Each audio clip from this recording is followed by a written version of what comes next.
പ്രിയപ്പെട്ടവരെ, ഭാരത ക്രൈസ്തവ സഭയുടെ അപ്പസ്തോലൻ എന്ന് വിളിക്കപ്പെടുന്ന തോമാശ്ലീഹായെക്കുറിച്ച് ആധികാരികമായി പ്രതിപാദിക്കുന്ന ഗ്രന്ഥമാണ് സാന്തോം സ്മൃതി. പ്രഗത്ഭരായ എഴുത്തുകാർ രചിച്ച ചരിത്രപരമായ വസ്തുതകളാണ് ഇതിൻ്റെ ഉള്ളടക്കം. പുസ്തക രൂപത്തിൽ നിന്ന് മാറ്റങ്ങളില്ലാതെ ദൃശ്യശ്രാവ്യ രൂപത്തിലേക്ക് കൊണ്ടുവരുവാൻ പരമാവധി ശ്രമിച്ചിട്ടുണ്ട്. എഴുത്തുകളെല്ലാം ഒരേ ശബ്ദത്തിൽ കേൾക്കാൻ കഴിയുന്ന രീതിയാണ് അവലംബിച്ചിരിക്കുന്നത്.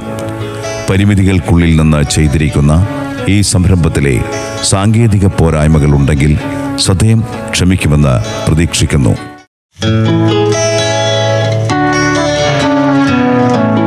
സാന്തോം സ്മൃതി വിശുദ്ധ തോമാശ്ലീഹായുടെ രക്തസാക്ഷിത്വത്തിൻ്റെ 1950 വാർഷിക സ്മരണിക. തൃശൂർ അതിരൂപത പ്രസിദ്ധീകരണം. സാന്തോം സ്മൃതി. സാന്തോം സ്മൃതി എന്ന പുസ്തകത്തിൻ്റെ ദൃശ്യശ്രാവ്യ രൂപത്തിലെ ഒരധ്യായം കേൾക്കാം. തോമായുടെ നടപടി. Reverend doctor Johnson Chittilappally. തോമാശ്ലീഹായുടെ ഭാരതത്തിലേക്കുള്ള പ്രേക്ഷിത യാത്രയും പ്രബോധനങ്ങളും അത്ഭുതങ്ങളും രക്തസാക്ഷിത്വവും വിവരിക്കുന്ന സുറിയാനി മൂലഭാഷയായി രചിക്കപ്പെട്ട അപ്രമാണിക ഗ്രന്ഥമാണ് ആക്ട്സ് ഓഫ് തോമസ്. 3-ാം നൂറ്റാണ്ടിൻ്റെ ആദ്യകാലങ്ങളിൽ AD 180 മുതൽ 230 വരെ രൂപം കൊണ്ട അപ്പസ്തോലന്മാരുടെ പ്രവർത്തനങ്ങൾ എന്ന ഉപവിഭാഗത്തിൽപ്പെടുന്ന അപ്രമാണിക ഗ്രന്ഥമാണ് തോമസ് ആക്ട്സ് എന്നറിയപ്പെടുന്ന തോമായുടെ നടപടികൾ. യൂദാസ് തോമസിൻ്റെ ഭാരതത്തിലേക്കുള്ള പ്രേക്ഷിത യാത്രയും പ്രബോധനങ്ങളും അത്ഭുതങ്ങളും അവസാനമായി അപ്പസ്തോലൻ്റെ രക്തസാക്ഷിത്വവും സുറിയാനി മൂലഭാഷയായി വിരചിതമായ ഈ ഗ്രന്ഥത്തിൽ വിവരിക്കുന്നു. അപ്രമാണിക ഗ്രന്ഥമാണെങ്കിലും അതിൻ്റെ കാവ്യാത്മകവും ആരാധനാക്രമവുമായ ഘടകങ്ങൾ സുറിയാനിയിലെ ക്രിസ്തു ദർശനങ്ങളുടെ സ്രോതസ്സും ആദ്യകാല സുറിയൻ ക്രിസ്ത്യൻ ദൈവശാസ്ത്രത്തിനും പാരമ്പര്യങ്ങൾക്കും ശക്തമായ തെളിവുകൾ നൽകുന്നു. 170 നടപടികളിലായി രചിക്കപ്പെട്ടിട്ടുള്ള ഈ കൃതിയെ സംക്ഷിപ്തമായി പരിചയപ്പെടുത്തുകയാണ് ഇവിടെ. 1-ാം നടപടി 1 മുതൽ 16 വരെ. ക്രിസ്തുവിൻ്റെ സ്വർഗാരോഹണത്തിനു ശേഷം ജെറുസലേമിൽ സമ്മേളിച്ച ശിഷ്യർ സുവിശേഷ വേലയ്ക്കായി ഏതെല്ലാം രാജ്യങ്ങളിൽ പോകണമെന്നതിന് കുറിയിട്ടു. ഇന്ത്യ ലഭിച്ചത് യൂദാസ് തോമസിനായിരുന്നു. അതിന് വിസമ്മതം കാണിച്ച തോമസിന് യേശു പ്രത്യക്ഷനായി അതു തൻ്റെ ഹിതമാണെന്നറിയിച്ചു. ഈ അവസരത്തിൽ ഇന്ത്യയിൽ നിന്ന് ഗുണ്ടഫർ രാജാവ് അയച്ച റാബാൻ എന്ന കച്ചവടക്കാരന് യേശു തന്നെ തോമസിനെ 20 വെള്ളി നാണയങ്ങൾക്ക് വിൽക്കുന്നു. അടുത്ത പ്രഭാതത്തിൽ തോമസ് യേശുവിൻ്റെ ഹിതം തന്നിൽ നിറവേറ്റുവാൻ പ്രാർത്ഥിച്ച് റാബാൻ്റെ കൂടെ കപ്പലിൽ സാന്തൂക്ക് എന്ന നഗരത്തിലെത്തുന്നു. നഗരത്തിൽ വലിയ ആഘോഷമാണ് നടക്കുന്നത്. രാജാവിൻ്റെ ഏകമകളുടെ വിവാഹാഘോഷത്തിന് എല്ലാവരെയും ക്ഷണിച്ചുകൊണ്ടുള്ള രാജകിങ്കന്മാരുടെ ദൂത് യൂദാസ് തോമസിനും ലഭിച്ചു. വിവാഹാഘോഷത്തിൽ പങ്കെടുത്ത തോമസിൻ്റെ കവിളിൽ ഒരു പാനപാത്രവാഹകൻ അടിച്ചു. എൻ്റെ ദൈവം വരാനിരിക്കുന്ന ലോകത്ത് നിന്നോട് ക്ഷമിക്കും. എന്നാൽ ഈ ലോകത്ത് എന്നെ അയച്ച ദൈവം തൻ്റെ അത്ഭുത പ്രവൃത്തികൾ കാണിക്കും എന്ന് പറഞ്ഞു. പാനപാത്രവാഹകൻ ഒരു ജലധാരയിൽ വെള്ളം എടുക്കുന്നതിന് പോയപ്പോൾ ഒരു സിംഹം അവനെ കടിച്ചു കീറി. ഒരു കറുത്ത നായ അവൻ്റെ വലതുകരം കടിച്ചെടുത്ത് വിരുന്നുശാലയുടെ മധ്യേ കൊണ്ടുവന്നു. ഈ സംഭവം തോമസിനെ പ്രസിദ്ധനാക്കി. യൂദാസിനോട് തൻ്റെ മകൾക്കായി പ്രാർത്ഥിക്കാൻ രാജാവ് ക്ഷണിച്ചു. 2-ാം നടപടി 17 മുതൽ 29 വരെ. യൂദാസിനോടൊപ്പം റാബാൻ എന്ന കച്ചവടക്കാരൻ രാജാവിനെ കണ്ട് യൂദാസിൻ്റെ വൈദഗ്ധ്യം മനസ്സിലാക്കി തനിക്കായി ഒരു കൊട്ടാരം നിർമ്മിക്കാൻ ആവശ്യപ്പെടുകയും അതിനായി സ്ഥലം കാണിച്ചു കൊടുക്കുകയും ചെയ്തു. തെസരി മാസത്തിൽ തുടങ്ങി നിസാൻ മാസത്തിൽ ഞാനത് അവസാനിപ്പിക്കാമെന്ന് തോമസ്. നിർമ്മാണ പ്രവർത്തനങ്ങൾക്കായി നല്ലൊരു തുക യൂദാസിന് നൽകി. രാജാവ് അവിടെ നിന്നും വിടചൊല്ലി. യൂദാസ് ഗ്രാമങ്ങളിലും പട്ടണങ്ങളിലും സഞ്ചരിച്ച് പാവങ്ങളെ ശുശ്രൂഷിച്ചും രോഗികളെ സൗഖ്യപ്പെടുത്തിയും സമയം ചെലവഴിച്ചു. ഏറെ നാൾ കഴിഞ്ഞ് കൊട്ടാര നിർമ്മാണത്തെക്കുറിച്ച് രാജാവ് അന്വേഷിച്ചപ്പോൾ മേൽക്കൂര കൂടി പണിയാനുണ്ടെന്ന് വിവരമറിയിച്ചു. ഒരിക്കൽ രാജാവ് പട്ടണത്തിലെത്തിയപ്പോൾ ജനങ്ങളോട് പുതുതായി നിർമ്മിക്കുന്ന കൊട്ടാരത്തെക്കുറിച്ച് അന്വേഷിച്ചു. അവിടെ കൊട്ടാരമൊന്നും പണിയുന്നില്ല. തോമസ് നാടുചുറ്റി നടക്കുകയാണെന്ന് അറിയിച്ചു. രാജാവ് കച്ചവടക്കാരനെയും യൂദാസിനെയും വിളിച്ച് ചോദിച്ചപ്പോൾ രാജാവ് ഈ ലോകത്ത് നിന്ന് പോകുമ്പോഴേ കൊട്ടാരം കാണാനാകൂ എന്നാണ് യൂദാസ് മറുപടി പറഞ്ഞത്. കുപിതനായ രാജാവ് ഉടനെ 2 പേരെയും ജയിലിലടച്ചു. രാത്രിയിൽ രാജാവിൻ്റെ സഹോദരൻ ഗാദിന് ഒരു ജ്വരമുണ്ടായി. നീ ആ മായാജാലക്കാരനെ ശിക്ഷിച്ചാൽ എനിക്കൊരിക്കലും സമാധാനം ലഭിക്കില്ലെന്ന് പറഞ്ഞ് അയാൾ മരിച്ചു. ഗാദിനെ മാലാഖമാർ സ്വർഗത്തിലേക്ക് കൂട്ടിക്കൊണ്ടുപോയി. അവിടെ ഓരോ സ്ഥലവും കാണിച്ചു. യൂദാസ് രാജാവിനു വേണ്ടി പണിത കൊട്ടാരത്തിലെത്തിയപ്പോൾ അതിലെ താഴ്ന്ന് ഒരിടത്ത് എനിക്ക് താമസിക്കണമെന്ന് ഗാദ് മാലാഖമാരോട് ആവശ്യപ്പെട്ടു. നിങ്ങൾക്കതിൽ താമസിക്കാനാകില്ല, കാരണം ഇത് ക്രിസ്ത്യാനികൾ നിങ്ങളുടെ സഹോദരന് വേണ്ടി നിർമ്മിച്ച കൊട്ടാരമാണെന്ന് മാലാഖമാർ പറഞ്ഞു. എൻ്റെ സഹോദരൻ ഇത് കണ്ടിട്ടില്ല. ഞാൻ പറഞ്ഞാൽ അവനത് എനിക്കു നൽകുമെന്ന് ഗാദ്. കുറച്ചു കഴിഞ്ഞപ്പോൾ ഗാദിൻ്റെ ആത്മാവിനെ മാലാഖമാർ ശരീരത്തിൽ പ്രവേശിക്കാൻ അനുവദിച്ചു. സ്വർഗത്തിൽ നീ പണിതീർത്ത കൊട്ടാരം എനിക്ക് തരണമെന്ന് ഗാദ് രാജാവിനോട് ആവശ്യപ്പെട്ടു. രാജാവ് ഉടനെ യൂദാസിനെയും കച്ചവടക്കാരനെയും ജയിലിൽ നിന്ന് മോചിപ്പിച്ച് മാപ്പ് ചോദിച്ചു. നീ പണിതീർത്ത കൊട്ടാരത്തിൽ പ്രവേശിക്കാനും നീ പ്രസംഗിക്കുന്ന ദൈവത്തിൻ്റെ ആരാധകനാകാനും തന്നെ യോഗ്യനാക്കണമെന്ന് രാജാവ് അപേക്ഷിച്ചു. 7 ദിവസങ്ങൾക്കു ശേഷം അവരെ സ്നാനപ്പെടുത്തി വിശുദ്ധ കുർബാനയിൽ പങ്കുചേർത്തു.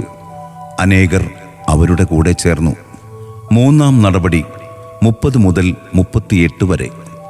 നമ്മുടെ കർത്താവ് ആവശ്യപ്പെട്ടിടത്തോളം അപ്പസ്തോലൻ ചുറ്റി സഞ്ചരിച്ചു. ഒരിക്കൽ റോഡിലൂടെ നടക്കുമ്പോൾ ഒരു സുന്ദരനായ യുവാവിൻ്റെ മൃതശരീരം വഴിയരികിൽ കിടക്കുന്നു. അപ്പസ്തോലൻ പ്രാർത്ഥിക്കാൻ തുടങ്ങിയപ്പോൾ ഒരു കറുത്ത സർപ്പം ആ ശരീരത്തിൽ നിന്ന് പുറത്തു വന്ന് തലയും വാലും അടിക്കാൻ തുടങ്ങി. പാമ്പ് അപ്പസ്തോലനോട് പറഞ്ഞു, ഈ ഗ്രാമത്തിലെ ഒരു സുന്ദരിയെ എനിക്കിഷ്ടമായി.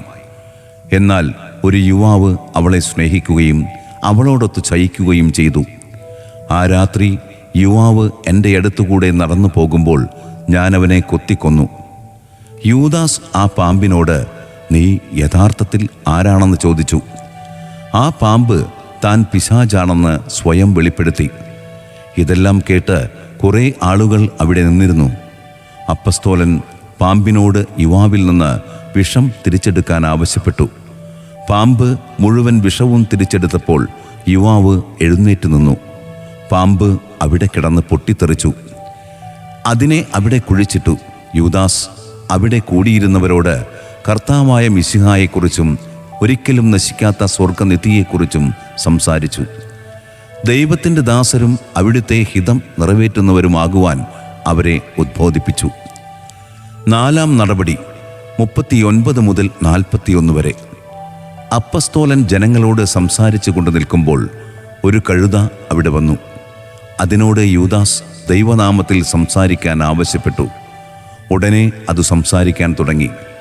മിശിഹായുടെ ദിദിമോസേ, എൻ്റെ മേൽ ഇരുന്ന് നഗരത്തിലേക്ക് പ്രവേശിക്കുക, അത് പറയാൻ തുടങ്ങി. ഞാൻ ബാലാം പ്രവാചകനെ സഹായിച്ചവരിൽ പെടുന്നവനാണ്. നഗരവാതിൽക്കലെത്തിയപ്പോൾ അപ്പസ്തോലൻ കഴുതപ്പുറത്ത് നിന്നിറങ്ങി അതിനോട് പറഞ്ഞു, നീ പോയി നീ ആയിരുന്നത് പോലെയാകട്ടെ. ആ നിമിഷം അതവിടെ വീണു ചത്തു. ജനങ്ങൾക്ക് അതിനോട് അനുകമ്പ തോന്നി. അതിനു ജീവൻ നൽകാൻ ആവശ്യപ്പെട്ടു. അപ്പസ്തോലൻ പറഞ്ഞു, അതു സാധ്യമാണെങ്കിലും ഇപ്പോൾ അതിനെ ഇവിടെ സംസ്കരിക്കുക. അവർ അപ്പസ്തോലൻ കൽപ്പിച്ചതുപോലെ ചെയ്തു. 5-ാം നടപടി 42 മുതൽ 50 വരെ. അനേകം ജനങ്ങളാൽ അനുഗതനായി അപ്പസ്തോലൻ നഗരത്തിലേക്ക് പോയി. താൻ ജീവൻ നൽകിയ യുവാവിൻ്റെ ഭവനത്തിലേക്ക് പോകാനായിരുന്നു യൂദാസ് ആഗ്രഹിച്ചത്. അതിനിടയിൽ ഒരു യുവതി കരഞ്ഞുകൊണ്ട് പറഞ്ഞു, 5 കൊല്ലമായി ഞാൻ ശത്രുവിനാൽ പീഡിപ്പിക്കപ്പെടുന്നു. ഒരിക്കൽ കുളി കഴിഞ്ഞ് വരുമ്പോൾ ഒരാൾ ശാരീരിക ബന്ധം പുലർത്താൻ എന്നെ ക്ഷണിച്ചു. അദ്ദേഹം രാത്രിയിൽ വന്ന് എന്നെ ശല്യപ്പെടുത്തുന്നു. എന്നെ ഈ ദുരവസ്ഥയിൽ നിന്നും രക്ഷിക്കണമേ. യൂദാസ് സ്വരമുയർത്തി പ്രാർത്ഥിച്ച് അവളിൽ നിന്നും ദുരാത്മാവിനോട് പുറത്തു വരാൻ കൽപ്പിച്ചു. അവിടെ തീയും പുകയും കാണാനായി. അരികെയുണ്ടായിരുന്നവരെല്ലാം ആശ്ചര്യഭരിതരായി. ബന്ധനസ്ഥയായ സ്ത്രീ ഇനിയും തൻ്റെ മേൽ ദുഷ്ടാരൂപിയുടെ ആക്രമണം ഉണ്ടാകാതിരിക്കാൻ തന്നെ വിശുദ്ധ തൈലത്താൽ മുദ്രയിടാൻ ആവശ്യപ്പെട്ടു. അടുത്തുള്ള ഒരു പുഴയുടെ തീരത്തേക്ക് അവരെ കൊണ്ടുപോയി. സ്ത്രീയടക്കം അനേകർക്ക് മാമോദീസ നൽകി. 6-ാം നടപടി 57 മുതൽ 61 വരെ. ഒരിക്കൽ ഒരു യുവാവ് വലിയൊരു തെറ്റ് ചെയ്തു. അതിനുശേഷം അവൻ വിശുദ്ധ കുർബാന സ്വീകരിക്കാൻ അത് വായിലേക്കടുപ്പിച്ചപ്പോൾ അവൻ്റെ കൈകൾ തളർന്നുപോയി. അവൻ എന്താണ് സംഭവിച്ചതെന്ന് കൂടെയുണ്ടായിരുന്നവർ അപ്പസ്തോലനോട് ആരാഞ്ഞു. യൂദാസ് യുവാവിനെ വിളിച്ച്, മകനെ, എന്താണ് സംഭവിച്ചതെന്ന് പറയാൻ ആവശ്യപ്പെട്ടു. അവൻ വെളിപ്പെടുത്തി, ഞാനൊരു സ്ത്രീയെ സ്നേഹിച്ചിരുന്നു. അവൾക്കും എന്നെ ഇഷ്ടമായിരുന്നു. മാമോദിസ സ്വീകരിച്ച ഞാൻ കേട്ടിരുന്നു, വ്യഭിചാരം ചെയ്യുന്നവരിൽ ദൈവിക ജീവൻ ഉണ്ടായിരിക്കുകയില്ല എന്ന്. ഞാൻ അവളുമായി വിശുദ്ധമായി ജീവിക്കാൻ തുടങ്ങി. എന്നാൽ അവൾ അതിനു തയ്യാറല്ലായിരുന്നു. അതിനാൽ അവളുമായി ശയിച്ച് ഞാൻ അവളെ കൊന്നു. അപ്പസ്തോലൻ ഒരു പാത്രത്തിൽ വെള്ളം കൊണ്ടുവരാൻ ആവശ്യപ്പെട്ടു. അതിന്മേൽ പ്രാർത്ഥിച്ച് യുവാവിനോട് ആ വെള്ളത്തിൽ കൈ കഴുകാൻ ആവശ്യപ്പെട്ടു. കഴുകിയപ്പോൾ അവൻ്റെ 2 കൈകളും പൂർവസ്ഥിതി പ്രാപിച്ചു. തുടർന്ന് അവൻ ഇതു ചെയ്ത സത്രത്തിലേക്ക് അവർ അവനെ കൊണ്ടുപോയി. അനേകർ അവരെ അനുഗമിച്ചിരുന്നു. അവിടെ മരിച്ച ആ പെൺകുട്ടിയുടെ മൃതശരീരം അവർ കണ്ടു. യുവാവിൻ്റെ മേൽ കുരിശ് വരച്ച് അവനോട് ആ പെൺകുട്ടിയുടെ കൈ പിടിക്കാൻ ആവശ്യപ്പെട്ടു. യുവാവ് കുട്ടിയുടെ കൈ സ്പർശിച്ച മാത്രയിൽ അവൾ എഴുന്നേറ്റു. അവർ ചോദിച്ചു, എവിടെ എൻ്റെ കൂടെയുണ്ടായിരുന്നവൻ? വിരൂപനായ അവൻ ഗർത്തങ്ങളുള്ള ഒരിടത്തേക്ക് എന്നെ കൊണ്ടുപോയി. അവിടെ ദുർഗന്ധവും തീയുമായിരുന്നു. ദൈവകൽപ്പന ലംഘിക്കുന്നവർ ഇവിടെയാണ് യാതന അനുഭവിക്കുക. യൂദാസ് ജനത്തോട് പറഞ്ഞു, നിങ്ങളും ഈ പീഡനസ്ഥലത്ത് വരാതിരിക്കുവാൻ മാനസാന്തരപ്പെടുവിൻ. അവർ അപ്പസ്തോലനെ വിശ്വസിക്കുകയും ജീവനുള്ള ദൈവത്തിൻ്റെ മിശിഹായ്ക്ക് തങ്ങളെ സമർപ്പിക്കുകയും ചെയ്തു. ഉപവിപ്രവർത്തനങ്ങൾക്കായി തങ്ങൾക്കുള്ളത് കാഴ്ചവെച്ചു. അപ്പസ്തോലൻ അനേകം രോഗികളുടെ മേൽ പ്രാർത്ഥിച്ച് അവരെ സൗഖ്യപ്പെടുത്തി. 7-ാം നടപടി 62 മുതൽ 67 വരെ. യൂദാസ് ഇന്ത്യയിൽ പ്രസംഗിച്ചു നടക്കുമ്പോൾ രാജാവിൻ്റെ ജനറാൾ വന്നു പറഞ്ഞു, എനിക്ക് ഭാര്യയും മകളുമുണ്ട്. ഒരിക്കൽ നഗരത്തിലെ വിനോദ കാഴ്ചകളിലേക്ക് ഭാര്യയെയും മകളെയും അവരുടെ താൽപ്പര്യത്തിന് വിരോധമായി ഞാൻ അയച്ചു. പെട്ടെന്നാണ് നിലവിളിയും കരച്ചിലും ഞാൻ കേട്ടത്. എൻ്റെ ദാസർ വന്നു പറഞ്ഞു, ഒരാളും മറ്റൊരു ആൺകുട്ടിയും അങ്ങയുടെ ഭാര്യയുടെയും മകളുടെയും മേൽ കൈവയ്ക്കുന്നത് കണ്ടു. അവരെ വീട്ടിലേക്ക് എടുത്തുകൊണ്ടുവന്നു. അവർ എഴുന്നേറ്റിരുന്നെങ്കിലും രാത്രിയും പകലും ഒരേ കിടപ്പാണ്. ചിലപ്പോൾ അവർ ഇവരെ വലിച്ചെറിയും. 3 വർഷമായി അവർ ഈ പീഡകൾ സഹിക്കുകയാണ്. ഞങ്ങളെ രക്ഷിക്കണം. അപ്പസ്തോലൻ ജനറാളിനോട് പറഞ്ഞു, കർത്താവായ യേശുവിൽ വിശ്വസിക്കുക, അവിടുന്ന് നിങ്ങളെ സൗഖ്യപ്പെടുത്തും. ഞാൻ എന്താണ് ചെയ്യേണ്ടത്? അയാൾ ചോദിച്ചു. അപ്പസ്തോലൻ പറഞ്ഞു, നിങ്ങളുടെ മനസ്സ് ഉന്നതങ്ങളിലേക്ക് ഉയർത്തി പ്രാർത്ഥിക്കുക. അപ്പസ്തോലൻ സന്ദിപ്പൂസ് എന്ന ഡീക്കനോട് എല്ലാ ജനങ്ങളെയും വിളിച്ചുകൂട്ടാൻ ആവശ്യപ്പെട്ടു. 8-ാം നടപടി 68 മുതൽ 81 വരെ. അപ്പസ്തോലൻ ജനറാളിൻ്റെ രഥത്തിൽ വീട്ടിലേക്ക് പോകവേ വണ്ടി വലിച്ചുകൊണ്ടിരുന്ന കാലികൾ ക്ഷീണിതരായി തോന്നി. കുറച്ചകലെ കാട്ടുകഴുതകൾ മേയുന്നത് കണ്ട് ജനറാളിനോട് നിങ്ങളിൽ 4 പേരെ ആവശ്യമുണ്ടെന്ന് പറഞ്ഞാൽ അവ വരും. ജനറാൾ 4 പേരെ ആവശ്യപ്പെട്ടപ്പോൾ എല്ലാ കഴുതകളും വരാൻ തുടങ്ങി. അതിൽ 4 ശക്തരെ ബന്ധിച്ചു. അവർ യാത്രയായി. ജനറാളുടെ വീട്ടിലെത്തിയപ്പോൾ പിശാചുക്കൾ ഭാര്യയുടെയും മകളുടെയും മേൽ ഓരിയിടാൻ തുടങ്ങി. അപ്പസ്തോലൻ രഥത്തിൻ്റെ വലതുവശത്തെ കഴുതയോട്, നീ വീട്ടുമുറ്റത്തേക്ക് ചെന്ന് പിശാചുക്കളോട് കർത്താവായ യേശുവിൻ്റെ അപ്പസ്തോലൻ്റെ നാമത്തിൽ അവരെ വിട്ടുപോകാൻ പറയുക. യൂദാസ് ആവശ്യപ്പെട്ട പ്രകാരം കഴുത അതു പറഞ്ഞു. അപ്പസ്തോലൻ അവരുടെ അടുത്തു ചെന്ന് പ്രാർത്ഥിച്ച് അവരെ സൗഖ്യപ്പെടുത്തി. ജനറാളിനോട് അവർക്ക് ഭക്ഷിക്കാൻ നൽകാൻ ആവശ്യപ്പെട്ടു. അപ്പസ്തോലൻ കഴുതകളോട് തന്നെ അനുഗമിക്കാനും അവരുടെ മേച്ചിൽപ്പുറത്തേക്ക് പൊയ്ക്കൊള്ളുവാനും പറഞ്ഞു. അവ കൺമുമ്പിൽ നിന്ന് മറയുവോളം അദ്ദേഹം അവരെ നോക്കി നിന്നു. 9-ാം നടപടി 82 മുതൽ 118 വരെ. യൂദാസ് വീണ്ടും ജനറാളിൻ്റെ വീട്ടിലെത്തി. അവനോടൊപ്പം വലിയ ജനക്കൂട്ടവുമുണ്ടായിരുന്നു. അപ്പോൾ രാജാവിൻ്റെ ബന്ധുവായ കാരിഷിൻ്റെ ഭാര്യ മിഗ്ഡോണിയ ഒരു മഞ്ചലിൽ അവിടെ എത്തി അപ്പസ്തോലനെ ശ്രവിച്ചു. അവൾ അപ്പസ്തോലൻ്റെ പാദങ്ങളിൽ വീണ്, എന്നെ ദൈവം വസിക്കുന്ന പരിശുദ്ധ ആലയമാക്കണമേ എന്നപേക്ഷിച്ചു. മിഗ്ഡോണിയയെക്കുറിച്ചും നിന്റെ ആഭരണങ്ങളെക്കുറിച്ചും വില കൽപ്പിക്കേണ്ട, അതെല്ലാം ഇല്ലാതാകും. ക്രിസ്തു മാത്രമാണ് നിലനിൽക്കുന്നവൻ, അവനിൽ നാം വസിക്കണം. ഇപ്പോൾ നീ സമാധാനത്തിൽ പോവുക. അപ്പസ്തോലൻ അവളോട് പറഞ്ഞു. അവൾ വീട്ടിൽ ചെന്ന് ഒന്നിച്ചു ശയിക്കുന്നതിൽ നിന്ന് എന്നെ ഒഴിവാക്കണമേ എന്ന് ഭർത്താവിനോട് ആവശ്യപ്പെട്ടു. അവൾ അതിരാവിലെ എഴുന്നേറ്റ് അപ്പസ്തോല വചനങ്ങൾ ശ്രവിക്കുവാൻ ജനറാളിൻ്റെ വീട്ടിലെത്തി. വൈകിട്ട് നീ എവിടെയായിരുന്നെന്ന് കാരിഷ് തിരക്കി. ഞാനൊരു വൈദ്യനെ കാണാൻ പോയി. അയാൾ ശരീരത്തെ മാത്രമല്ല ആത്മാവിനെയും സുഖപ്പെടുത്തുന്നവനാണെന്ന് പറഞ്ഞു. കാരിഷിന് ഭാര്യയുടെ പ്രവൃത്തിയിൽ ദേഷ്യം വന്നു. അവൾ കാരിഷിൽ നിന്നും മാറി കിടന്നുറങ്ങാനും തുടങ്ങി. കാരിഷ് രാജാവായ മാസ്ദായിയുടെ മുമ്പിൽ വിഷാദിച്ചു നിൽക്കുന്നത് കണ്ടു. രാജാവ് അതേക്കുറിച്ച് ആരാഞ്ഞു. ഒരു ഹെബ്രായനായ മാന്ത്രികൻ ജനറാളിൻ്റെ വീട്ടിലിരുന്ന് പുതിയൊരു ദൈവത്തെക്കുറിച്ചും പുതിയ ജീവിത നിയമങ്ങളെക്കുറിച്ചും പഠിപ്പിക്കുന്നു. തൻ്റെ ഭാര്യ അവനെ വിശ്വസിക്കുന്നു. ഒരു വിനാഴിക എന്നിൽ നിന്നും മാറാത്ത എൻ്റെ ഭാര്യ എൻ്റെ കിടക്കയിൽ നിന്നും ഓടിപ്പോയി. ആ മാന്ത്രികനെ തുരത്തിയില്ലെങ്കിൽ നമ്മുടെ നാട്ടുകാരെല്ലാം നശിപ്പിക്കപ്പെടും എന്നു പറഞ്ഞു. വേണ്ടത് ചെയ്യാമെന്ന് പറഞ്ഞ് രാജാവ് അവനെ ആശ്വസിപ്പിച്ചു. രാജാവ് സിഫൂർ എന്ന തൻ്റെ ജനറാളിനെ വിളിച്ചു വരുത്തി അപ്പസ്തോലിനെപ്പറ്റി ആരാഞ്ഞപ്പോൾ തൻ്റെ ഭാര്യയ്ക്കും മകൾക്കുമുണ്ടായ കാര്യങ്ങൾ വെളിപ്പെടുത്തി. രാജാവ് വേറെയും പടയാളികളെ അയച്ച് യൂദാസിനെ തൻ്റെ അടുക്കലേക്ക് വരുത്തി. യൂദാസിനോട്, നിന്റെ കഥ എന്നോട് പറയുക എന്ന് രാജാവ് കൽപ്പിച്ചു. തോമസ് നിശബ്ദനായതേയുള്ളൂ. ഉടനെ തോമസിനെ ചാട്ടവാറുകൊണ്ട് 150 പ്രാവശ്യം അടിക്കാനും ജയിലിലിടാനും കൽപ്പിച്ചു. ജയിലിലായതിൽ യൂദാസ് സന്തോഷിച്ച് കർത്താവായ യേശുവിനെ സ്തുതിച്ച് ഒരു കീർത്തനം പാടി. കാരിഷ് തൻ്റെ ഭാര്യയെ തനിക്കു ലഭിക്കുമെന്ന സന്തോഷത്തിൽ വീട്ടിലേക്ക് പോയി. അവളാകട്ടെ ഒരു ഭ്രാന്തിയെപ്പോലെ വീട്ടിൽ കഴിയുകയായിരുന്നു. അവൻ അവളെ ആശ്വസിപ്പിച്ച് ഉറങ്ങാൻ പോയി.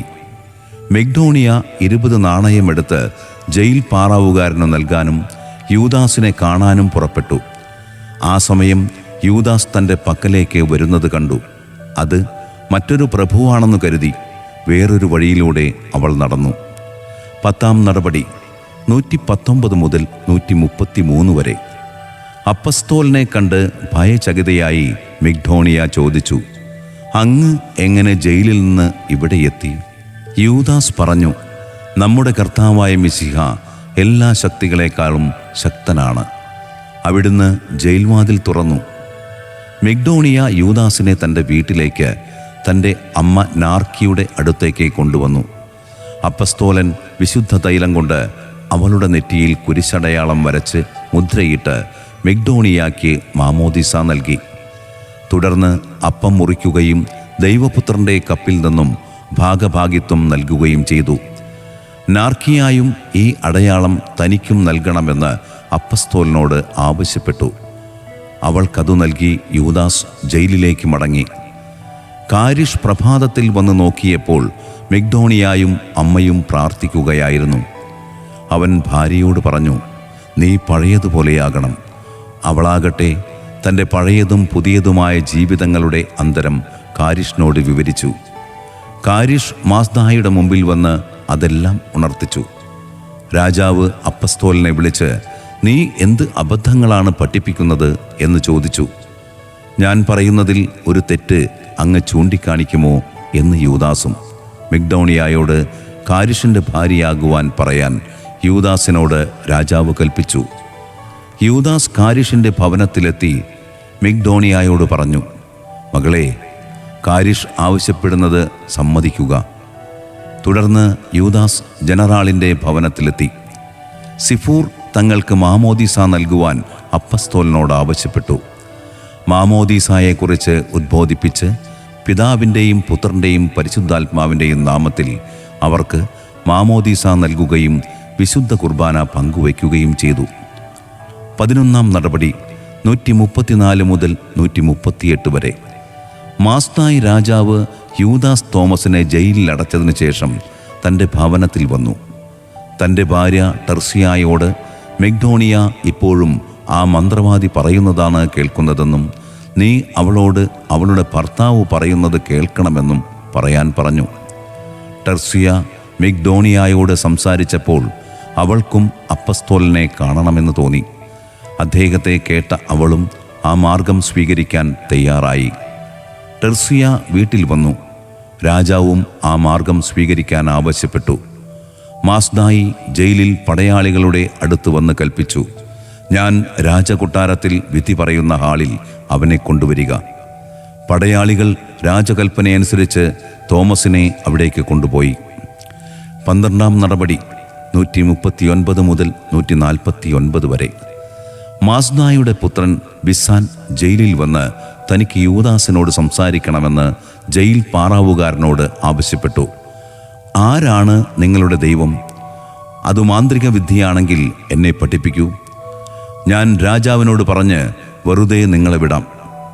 യൂദാസ് പറഞ്ഞു, നീ മാസ്നായുടെ മകനാണ്.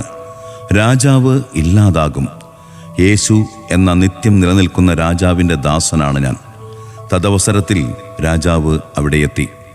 രാജാവ് വിധി പറയുന്ന ഇരിപ്പിടത്തിൽ ഇരുന്നപ്പോൾ തോമസിനെ 2 കൈകളും പിറകിൽ കെട്ടപ്പെട്ട് അവിടേക്ക് കൊണ്ടുവന്നു. നിങ്ങൾ ആരാണ്? ആരുടെ ശക്തിയിലാണ് നിങ്ങൾ ഈ പ്രവൃത്തികൾ ചെയ്യുന്നത്? രാജാവ് ചോദിച്ചു. ഞാൻ നിങ്ങളെപ്പോലെ ഒരു മനുഷ്യൻ. ദൈവപുത്രനായ യേശു മിശിഹായുടെ അധികാരത്തിലേക്ക് ഞാനിവ ചെയ്യുന്നത്. നിങ്ങൾക്ക് എൻ്റെ മേൽ ഒരു അധികാരവുമില്ല. നിങ്ങൾക്ക് എന്നെ ഒന്നും ചെയ്യാനുമാവില്ല. ഇത് കേട്ട് കുപിതനായി രാജാവ് കൽപ്പിച്ചു, ഇവനെ 2 ഇരുമ്പുപാളികൾ പഴുപ്പിച്ച് അതിൽ നഗ്നപാതനായി നിർത്തുക. അങ്ങനെ നിർത്താൻ തുടങ്ങിയപ്പോൾ പെട്ടെന്ന് ധാരാളം വെള്ളം അവിടെ ഉയർന്നു വന്ന് ഇരുമ്പു പലക അതിൽ മുങ്ങിപ്പോയി. ഉടനെ രാജാവ് യൂദാസിനോട് പറഞ്ഞു, നിന്റെ ദൈവത്തോട് ആവശ്യപ്പെടുക, ഈ വെള്ളപ്പൊക്കത്തിൽ നിന്ന് ഞങ്ങളെ രക്ഷിക്കുക. യൂദാസ് പ്രാർത്ഥിച്ചപ്പോൾ അവിടം പഴയതുപോലെയായി. ഇവനെ ജയിലിലേക്ക് മാറ്റുക. രാജപുത്രൻ ബിസാനും ജനറാൾ സിഫൂറും അദ്ദേഹത്തിൻ്റെ ഭാര്യയും മകളും അവിടെ നിൽക്കുന്നുണ്ടായിരുന്നു. തോമസ് അവരെ ആശ്വസിപ്പിച്ച് രക്ഷകനും വിധികർത്താവുമായ ക്രിസ്തുവിൽ വിശ്വസിക്കാൻ ആവശ്യപ്പെട്ടു. സ്വർഗസ്ഥനായ ഞങ്ങളുടെ പിതാവേ എന്ന പ്രാർത്ഥന ചൊല്ലി സുവിശേഷ മൂല്യങ്ങളെക്കുറിച്ച് ഉദ്ബോധിപ്പിച്ചു. 13-ാം നടപടി 150 മുതൽ 158 വരെ. രാജാവിൻ്റെ മകൻ ബിസാൻ അപ്പസ്തോലനോട് അപേക്ഷിച്ചു, ഞാൻ ജയിൽ പാറാവുകാരോട് ആവശ്യപ്പെട്ട് അങ്ങയെ എൻ്റെ വീട്ടിലേക്ക് കൊണ്ടുപോകാൻ അനുവാദം ചോദിക്കട്ടെ. അങ്ങ് ആഗ്രഹിക്കുന്നെങ്കിൽ എനിക്ക് ജീവൻ്റെ അടയാളം നൽകുക. അതുവഴി ഞാനും അങ്ങ് പ്രസംഗിക്കുന്ന ദൈവത്തിൻ്റെ ദാസനായി തീരട്ടെ. 7 വർഷം മുമ്പ് എൻ്റെ പിതാവ് മനാഷർ എന്ന സ്ത്രീയെ എനിക്ക് ഭാര്യയായി നൽകി. അവൾ ഇപ്പോൾ രോഗിണിയാണ്. അങ്ങ് എൻ്റെ ഭവനത്തിൽ വന്ന് അവളെ സുഖപ്പെടുത്തിയാലും. അവർ സംസാരിച്ചു കൊണ്ടിരിക്കുമ്പോൾ ടെർസിയ, മിഗ്ഡോണിയ, നാർക്കിയ എന്നിവർ ജയിലിൻ്റെ വാതിൽക്കലെത്തി. അവർ 300 വെള്ളി നാണയങ്ങൾ ജയിൽ സൂക്ഷിപ്പുകാർക്കു നൽകി. അവർ അവരെ ജയിലിലേക്ക് പ്രവേശിപ്പിച്ചു. ടെർസിയ തങ്ങൾക്ക് മുദ്ര നൽകണമെന്നപേക്ഷിച്ചു. യൂദാസ് വിസാനോട് അതിനാവശ്യമായതെല്ലാം ഒരുക്കാൻ ആവശ്യപ്പെട്ടു. അപ്പോൾ വിസാന്റെ ഭാര്യ മനാഷർ അവിടേക്ക് കടന്നുവന്ന് യൂദാസിൽ നിന്നും തനിക്ക് സ്വപ്നത്തിൽ സൗഖ്യം ലഭിച്ചുവെന്ന് സാക്ഷ്യപ്പെടുത്തി. അവരെല്ലാം വിശ്വാസ സമൂഹത്തിലെത്തിയതിന് യൂദാസ് കർത്താവിനെ മഹത്വപ്പെടുത്തി.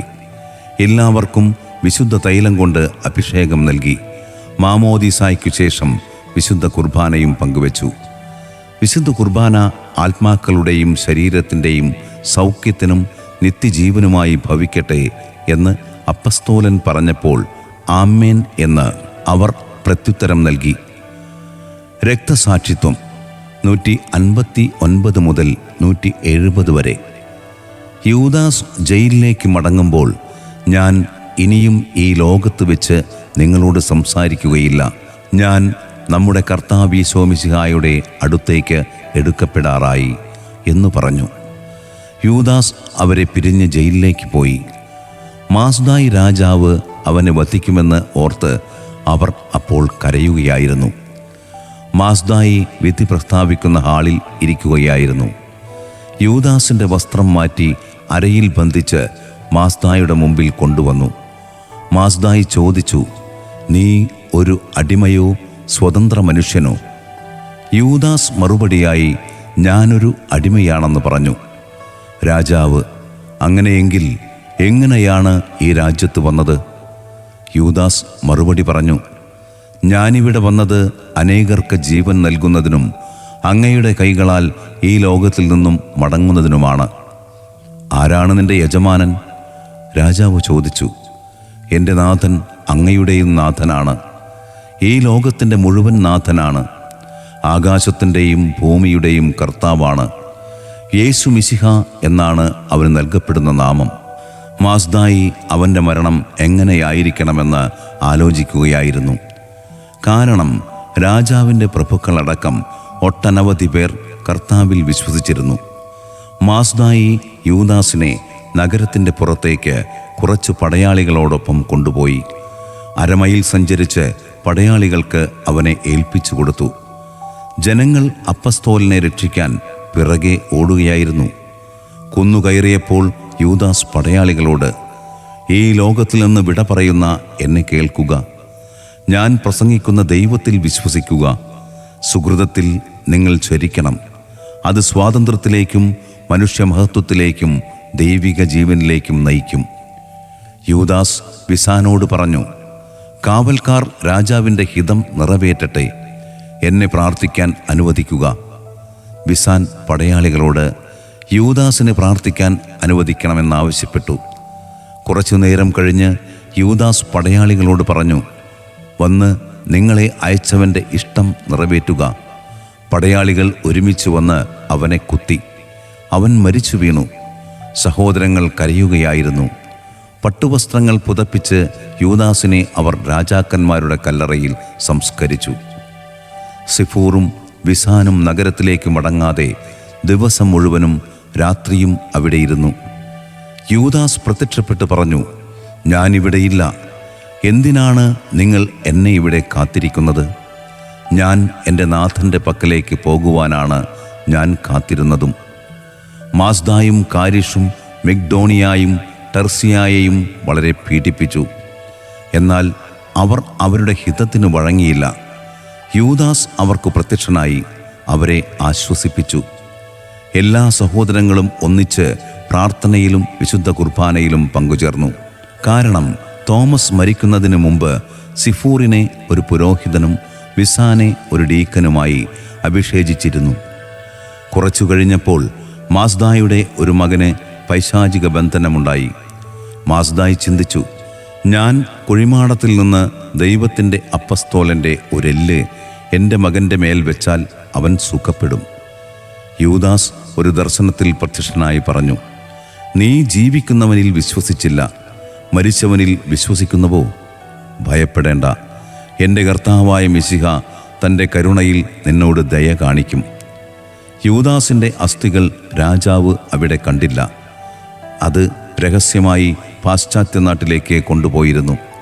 അതിനാൽ രാജാവ് കുറച്ച് പൂഴിയെടുത്ത് മകൻ്റെ മേൽ വെച്ച്, ഞാൻ കർത്താവായ യേശുവിൽ വിശ്വസിക്കുന്നു എന്ന് പറഞ്ഞു.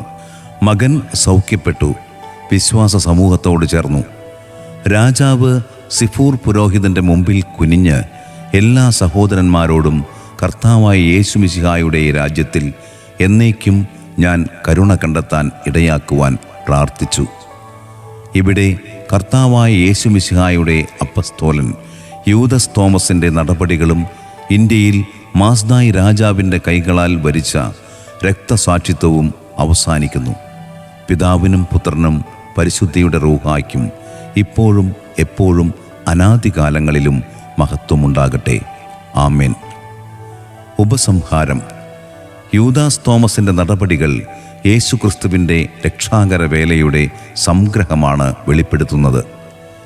യേശുവിൻ്റെ അടിമയായി വിൽക്കപ്പെടുന്ന യൂദാസ് ദൈവഹിതത്തിനു വഴങ്ങി ഭാരത സുവിശേഷ വേല ഏറ്റെടുക്കുകയും റാബാൻ എന്ന കച്ചവടക്കാരനോടൊപ്പം ഗുണ്ടഫർ രാജാവിൻ്റെ കൊട്ടാരം പണിയുന്ന ശില്പിയായി തീരുകയും രാജകുടുംബത്തെയും അനേകം ജനങ്ങളെയും സത്യദൈവത്തിൻ്റെ ആരാധകരാക്കുകയും ചെയ്യുന്നതാണ് ആദ്യത്തെ 30 നടപടികൾ വിവരിക്കുന്നത്. തോമസിൻ്റെ സുവിശേഷ പ്രവർത്തനങ്ങളുടെ അവിഭാജ്യ ഭാഗമായിരുന്നു ജനത്തിൻ്റെ വിശ്വാസ സ്വീകരണവും അവരുടെ ജ്ഞാനസ്നാനവും. വിശുദ്ധ കുർബാനയും സ്ഥൈര്യലേപനവുമെന്ന് കാണാവുന്നതാണ്. ഒട്ടേറെ അത്ഭുതങ്ങൾ വെളിപ്പെടുത്തുന്നുണ്ട് തോമസിൻ്റെ ഭാരതത്തിലെ പ്രേക്ഷിത ദൗത്യം. 1-ാം നടപടിയിലെ പാനപാത്രവാഹകൻ്റെ മരണം പ്രവചിച്ചതുപോലെ ഒരു നായ വലതുകരം കടിച്ചെടുക്കുന്നത് തോമസിനെ പ്രസിദ്ധനാക്കുന്നുണ്ട്.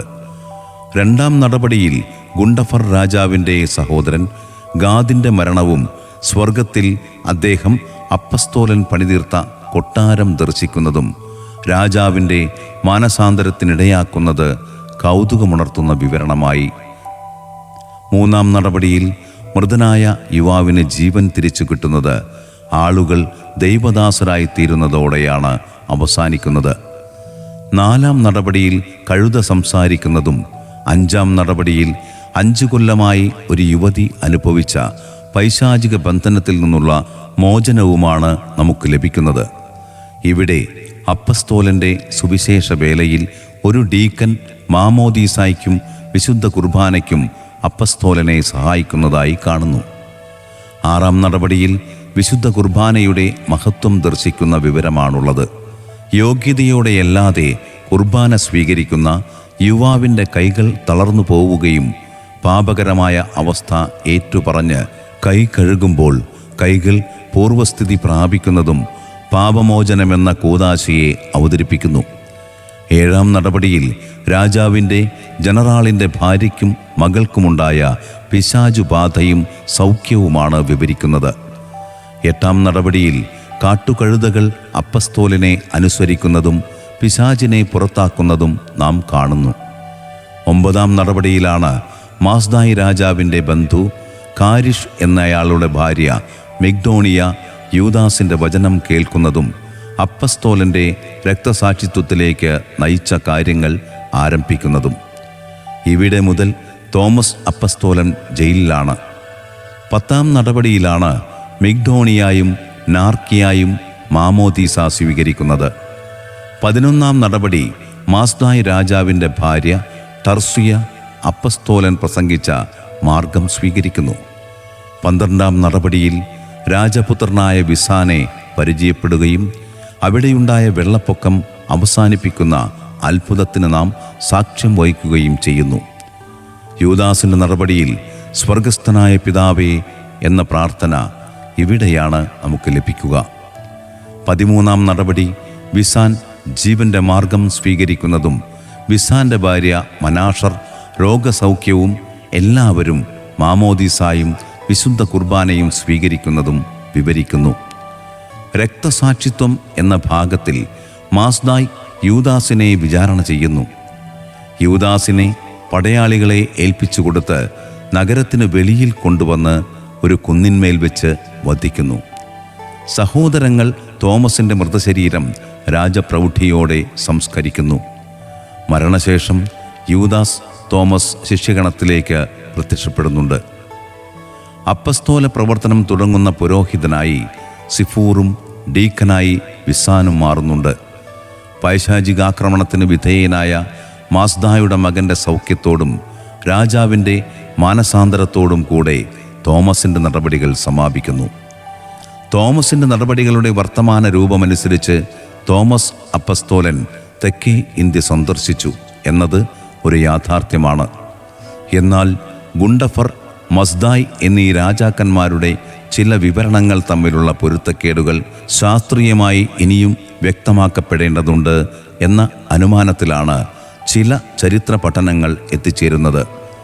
ഏതായാലും ആഴമേറിയ വിശകലനത്തിനും ശാസ്ത്ര പഠനങ്ങൾക്കും വാതിൽ തുറക്കുകയാണ് തോമസിൻ്റെ നടപടികൾ. ചരിത്രം, ബൈബിൾ, ആരാധനാക്രമം, കൂദാശകൾ, സഭ, സുവിശേഷവൽക്കരണം, ത്രിത്വം, ക്രിസ്തു ദർശനം തുടങ്ങിയ വിഷയങ്ങൾ പഠിക്കാനും ഈ പൗരാണിക ഗ്രന്ഥത്തിൻ്റെ അവികലമായ രഹസ്യങ്ങൾ കണ്ടെത്താനും ഇനിയും അന്വേഷണ പഠനങ്ങൾക്കാകട്ടെ. സാന്തോം സ്മൃതി. സാന്തോം സ്മൃതിയുടെ ദൃശ്യശ്രാവ്യ രൂപത്തിലെ ഒരു ലേഖനമാണ് നിങ്ങളിപ്പോൾ കേട്ടത്. തുടർന്ന് കേൾക്കുവാനും കാണുവാനും യൂട്യൂബ് സന്ദർശിക്കുക. പുസ്തകരൂപം തയ്യാറാക്കിയിരിക്കുന്നത് patron Mar Andrews Thazhath, archbishop of Thrissur. Advisory board professor George Menachery, reverend doctor Paul Pulickan, reverend doctor Dominic Thalakkodan. Chairman reverend brother Jose Chungath MMB. Vice chairperson reverend doctor Devassy Panthallookaran, sister Venma CSC. Editor mister Babu Chittilappally. Published on 3 July 2024. Design smritidesign.com. Printing Anasura offset, Kochi. Published by Catholic archbishop's house, east fort, Thrissur, Kerala. പുസ്തകത്തിൻ്റെ ദൃശ്യ ശ്രാവ്യരൂപം തയ്യാറാക്കിയിരിക്കുന്നത് ദൃശ്യശ്രാവ്യ സംവിധാനം Babu Chittilappally. Studio hello radio Thrissur. Audio designer Paul G. Editing and visual making Sooraj Raj. വായനാ ശബ്ദം Vincent ചിത്രം. നിർമ്മാണം തൃശ്ശൂർ അതിരൂപത.